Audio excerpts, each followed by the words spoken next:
Hi, students. Happy Friday to you. I hope you're looking forward to and expecting a great weekend, and I hope you have one.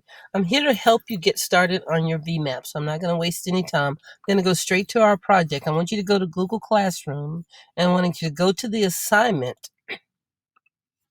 The assignment is called VMAP Slideshow Guidelines. If you open that, here are the guidelines right here. If you open the guidelines, there's a PDF that gives you the instructions. I want you to, Mrs. Loudermilk, to stop this video in just a second so that you can read Veteran Military Appreciation Project Slideshow, the information from there down to the table. You can skip the table, maybe peruse it, and then read the notes at the end. So she's going to stop this now and give you a chance to read that. And when you finish, you're going to come back here.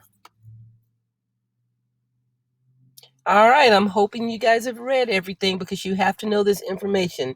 Just very briefly, though, you will not use complete sentences in your slideshow at all unless the directions tell you you can. So otherwise you don't. Another point is if you already did a slideshow, I guarantee you cannot use it as it is, but you're welcome to copy and paste information, to type information, to take everything that you already have and put it into this slideshow some kind of way, but you cannot use your slideshow even if you already created it in Google Slides. So please don't try to do that. You're just going to hurt yourself if you do that. All right. So create a whole new slideshow and start it all over.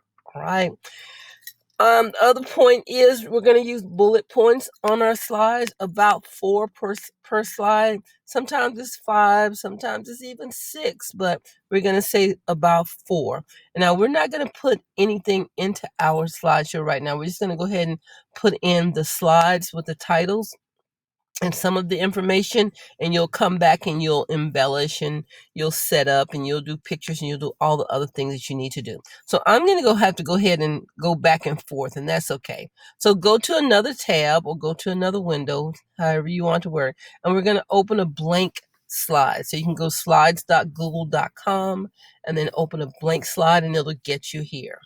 And once you're here, we're just going to use, again, what's already here. I want you to, on the right side, there was the theme tab. Go ahead and close that because we aren't going to put a theme on there. We're going to work on blank white slides for now. Okay, so I'm going to have to go back and forth. I know this first slide is a title slide, so it has to have the name of your subject and your name, the word by and your name. So I'm going to write my subject's name, Mr. Robert A. Ware, and then by Mrs. Sheila Davis. So there's my title slide, and that's all. If you put a picture on this one, then you can use that picture twice. So if I put a picture of my subject on this slide, then I also can put a picture of my subject on one other slide in my slideshow. All right. So to do a new slide is Control M, or we can go over here and do M.